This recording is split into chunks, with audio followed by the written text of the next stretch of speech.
Carpal tunnel syndrome அப்படிங்கிறது என்னன்னு இருக்கு, நம்ம வந்து ஒரு நரம்பு வந்து அதை என்ட்ராம்பட் சிண்ட்ரோம் அப்படின்னு சொல்லுவோம். அதாவது ஒரு நரம்பு வந்து ஒரு இடத்துக்குள்ள அது அழுத்தப்படுது.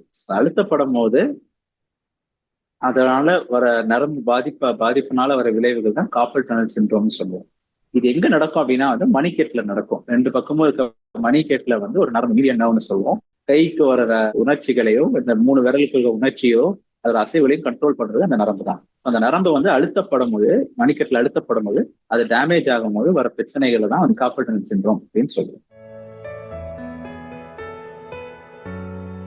இருக்கிறதுலே காமனான காரணம் கார்பல் டனல் சிண்ட்ரோம் என்னன்னு பாத்தீங்கன்னா பிசிக்கல் ஆக்டிவிட்டி அண்ட் ஸ்ட்ரெஸ்.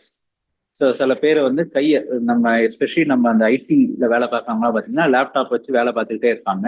ஒரு பொசிஷன் ரிஸ்டோட பொசிஷன் வந்து ரொம்ப மடங்கியே இருக்கும். வச்சிருக்கும் போது ரிஸ்ட்ல இருக்க ஸ்ட்ரெயின் அதிகமாகும் போது நரம்பு வந்து ஈஸியா ப்ரெஸ் ஆகும். ஓவரா மடங்கி இருக்கும் போதோ ஓவரா நீக்கி இருக்கும்போது தான் அந்த நரம்புல மேல ப்ரெஷர் அதிகமாகும். அதுதான் காமன். நெக்ஸ்ட் காமன் என்ன கேட்டீங்கன்னா சுகர் இருக்கு. ஏன் சுகர்னால என்ன ஆகும்னா சுகர்ல வந்து அந்த நரம்பு வர பாதையை சுத்தி வந்து அங்க கொஞ்சம் ஸ்வெல்லிங் வரலாம். அந்த இடத்துல ஸ்வெல்லிங் எல்லாம் வரும்போது அந்த நரம்பை வந்து அழுத்தும். அதை தவிர வந்து நம்ம முடக்குவாதம், ரொமட்டாய்டு ஆர்த்ரைட்டிஸ், அமிலாய்டோசிஸ் சொல்லுவோம், தைராய்டு, ஹைப்பர்தைராய்டு, பிரெக்னன்சி, இது எல்லாமே வந்து கார்பல் டனல் சிண்ட்ரோம்க்கு காமனான காரணம். சிம்டம்ஸ் வந்து யூஸ்வலா எப்படி ஆரம்பிக்கும்னா கையில வலியோட தான் ஆரம்பிக்கும். அவங்க பேஷண்ட்ஸ் எப்படி வருவாங்கன்னா கை குத்துது, கையில எரிச்சலோ குத்தலோ இருக்குது, எஸ்பெஷலி இந்த நுனியில குத்துது அப்படின்னு வருவாங்க. அது முக்கியமா வந்து நைட்ல தான் அதிகமா இருக்கும். அதுக்கு காரணம் என்னன்னு கேட்டா யாருக்கும் தெரியாது. பட் நைட்ல தான் வந்து கார்பல் டனல் யூஸ்வலா முதல்ல ஆரம்பிக்குது.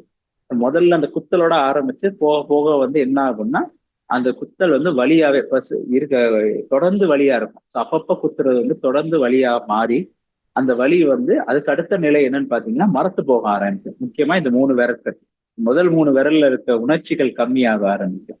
அது இதையும் தாண்டி அழுத்தம் ஜாஸ்தியாக விட்டுட்டோம் அப்படின்னா கையோட அசைவுகளே வந்து நமக்கு பாதிக்க ஆரம்பிச்சோம். கையை மடக்கிற விரல்களை அசைக்கிறதோ மடக்கிறது நீட்டுறது இந்த மாதிரி விஷயங்களும் பாதிக்க வரலாம். இது வந்து அதனால வந்து ஸ்டெப் வைஸ் ப்ரோக்ரஷன் அப்படின்னு சொல்லுவாங்க கார்பல் டனல்ல. ஏர்லியா ரொம்ப மைல்டு டிசீஸ் இருக்கும்போது அந்த வலியோட இருக்கும்போது வெறும் மைல்டு டிசீஸ், மரத்து போக ஆரம்பிச்சுன்னா மாடரேட், கை இந்த அசைவுகளே பாதிக்குன்னா எக்ஸ்ட்ரீம் சிவியர் டிசீஸ்ன்றது எப்படி. முக்கால்வாசி நேரம் அதை வந்து பேஷண்ட் அவங்க ஒழுங்கா சொல்லி அந்த என்ன பிரச்சனைன்னு சொல்லி அந்த டாக்டர் ஒழுங்கா அதை எக்ஸாமின் பண்ணாலே கார்பல் டனல் சிண்ட்ரோம் கண்டுபிடிக்கிறது கஷ்டமே கிடையாது. அந்த கிளினிக்ல உட்காந்துருக்கும் போதே கண்டுபிடிச்சலாம் இந்த கார்பல் டனலா தான் இருக்கும். அவங்க சொல்ற விதத்திலையும் அவங்க சொல்ற பிரச்சனைகளையும் சேர்த்து பார்க்கணும் டாக்டர்லாம் இருக்க வாய்ப்புகள் அதிகங்கிறது ஈஸியா கண்டுபிடிக்கும்.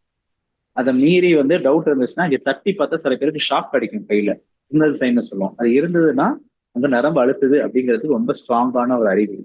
இதை கன்ஃபார்ம் பண்றதுக்கு சில டெஸ்ட் பண்ணுவோம். 2 முக்கியமான டெஸ்ட் சொல்லுவோம். ஒண்ணு வந்து நர்வ் கண்டக்ஷன் சரின்னு சொல்லுவோம். அதாவது நரம்புல வந்து கரண்ட் போறது, கரண்ட் கொடுத்து நரம்புல ஒழுங்கா போகுதா, இந்த போற வழியில ஏதாவது பாதிப்பு இருக்கா, நரம்புல பாதிப்பு இருக்கான்னு சொல்லி பார்ப்பேன். ஸோ அதுல வந்து இந்த நரம்பு பாதிப்பை கண்டுபிடிக்கலாம். இன்னொன்று வந்து ஸ்கேன் பண்ணி பார்க்கலாம். ஒன்று வந்து அல்ட்ராசவுண்ட் ஸ்கேனோ இல்லை எம்ஆர்ஐ ஸ்கேனோ பண்ணி பார்த்தால் இந்த நரம்பு வந்து அந்த இடத்துல அழுத்தி இருக்கு அப்படிங்கறத கன்ஃபார்ம் பண்ணலாம். இந்த 2 விதத்துல தான் வந்து கார்பல் டனல் கன்ஃபார்ம் பண்ணணும். ஏர்லி ஸ்டேஜஸ்ல வந்து கார்பல் டனலை மேனேஜ் பண்றது கொஞ்சம் ஈஸியான விஷயம். இந்த வலிக்கு மாத்திரைகள் தேவைப்படலாம். அதை மீறி வந்து அந்த பொசிஷனை அவாய்ட் பண்றது, இப்ப சுகர் இருந்தா சுகரை கண்ட்ரோல் பண்றது, தைராய்டை கண்ட்ரோலுக்கு கொண்டு வர்றது, வேற ருமட்டாய்டு பிரச்சனையா இருந்தா அதை கண்ட்ரோலுக்கு கொண்டு வர்றது, இதெல்லாம் செஞ்சு அசைவை வந்து இந்த மணிக்கட்டுல அசைவை குறைச்சோம்னாலே கார்பல் டனலோட வியாதி ஜாஸ்தி ஆகிறத தடுக்கலாம்.